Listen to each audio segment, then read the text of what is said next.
Magnificent கம்பெனிஸ்ன்னு சொல்லுவாங்க. இந்த நாஸ்டாக்ல வந்து ஒரு 10-15 கம்பெனி தான் மேக்னிஃபிசன்ட். அதாவது அதெல்லாம் எவ்வளோ hundreds of billion dollars worth market cap இருக்கும்.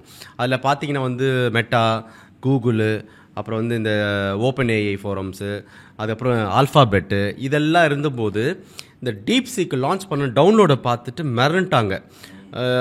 மிரண்டுட்டு எல்லாம் போடுறாங்க. என்னென்னா இது வந்து இந்த டீப் சீக் R1 ரிலீஸ் பண்ணோன்னே அவங்க சொல்கிற ஸ்டேட்மெண்ட் என்னன்னா, ஒன்று வந்து உங்களுடைய மேனுஃபேக்சரிங் ஜிபியோட காஸ்ட்டை கம்மி பண்ணிடுது.